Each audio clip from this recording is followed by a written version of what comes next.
Hello, everyone. This is Teacher Robert, and this is Good Morning, My Little Monkeys. Welcome to this episode 005. Why your brain needs boredom. Why your brain needs boredom. Real English for real life. One conversation, one idea, better English. This gives us something genuinely interesting to talk about. Phones, constant simulation, creativity, studying, attention, and why doing nothing for a few minutes isn't necessarily wasting time. The language can sit around B1 with some A2 vocabulary for this episode. So let's start. Let's check. Welcome to this new topic. It is a topic that we have to understand very carefully, and we're going to start with one word: boredom. B-O-R-E-D-O-M. Yes, being bored. And before you reach for your phone to look for it, give me a few minutes, because boredom might actually be more useful than you think. Let's begin. When was the last time you did absolutely nothing? No phone, no music, no television, no video, no messages. Just you. You and your thoughts. For many of us, that sounds almost uncomfortable. Think about what happens when you're waiting somewhere. Maybe you're waiting for a friend, you're sitting in a car, you're waiting for your food at a restaurant. Or you have 5 minutes before your next class. What do you usually do? We reach for our phones almost automatically. We scroll, we watch a video, we answer a message, we check something that probably didn't need to be checked. And suddenly, those 5 empty minutes disappear. Now, I'm not saying that phones are bad. I love technology. Technology allows us to communicate, learn, work, listen to podcasts, discover new places, and connect with people around the world. But I do think something interesting has happened. We've become very uncomfortable with doing nothing. And that's where boredom becomes interesting. Because when nothing is demanding your attention or our attention, our minds have room to wander. We start thinking, remembering, imagining, and maybe you suddenly remember something you needed to do. Maybe an idea appears.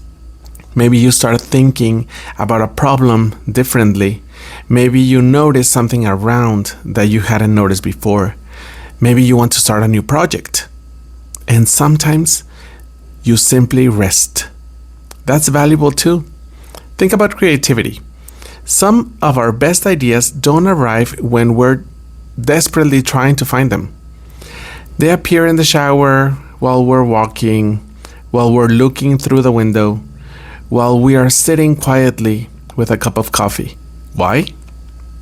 Because we're giving our minds some space.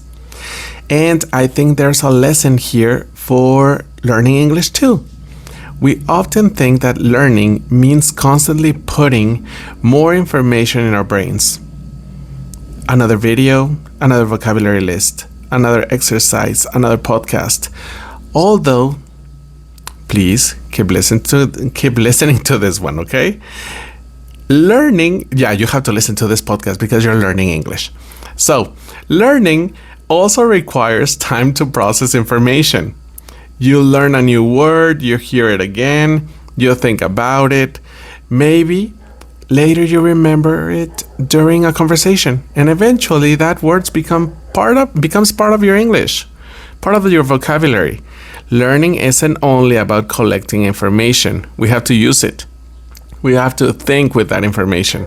We have to see it in a movie, and taking the time to see the movie, taking the time to listen to a song, not doing 3-4 things at the same time.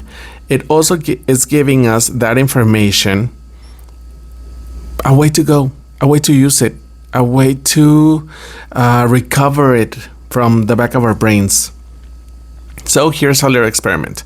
The next time that you have 5 minutes without doing nothing or without anything to do, don't immediately grab your phone. Just wait.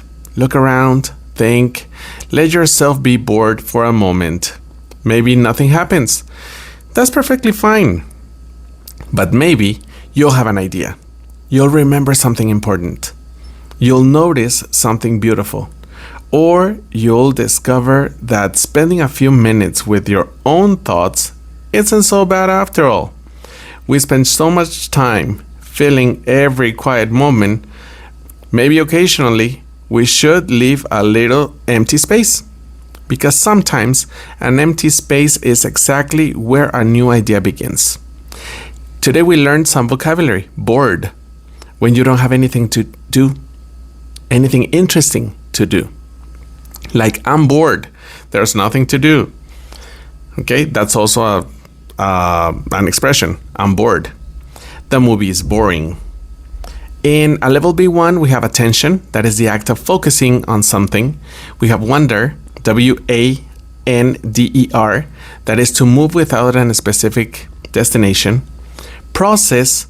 To think about information and begin to understand it. Process.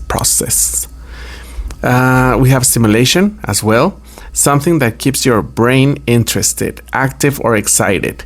We have some expressions too, like, for example, let your mind wander. It doesn't mean getting lost. It means giving your thoughts permission to move freely, okay? And I have a question for you. When was the last time that you spent 5 minutes without doing something? Could you do it now? Can you make those 5 minutes happen? Okay. So, today we talked about boredom, attention, creativity, technology, and why minds sometimes need a little empty space. Remember, you don't need to understand every single word that you hear in English. Listen, notice, stay curious, and little by little your English will grow. I'm Teacher Robert, and this is English Podcast with Teacher Robert. Real English for real life, one conversation, one idea, better English. Take care of yourself, enjoy a little bit of silence. Maybe put your phone down for 5 minutes. Yes, I know that I'm asking for a lot, but you can do it. I'll see you in the next conversation. Bye bye, my little monkeys. Have a great day.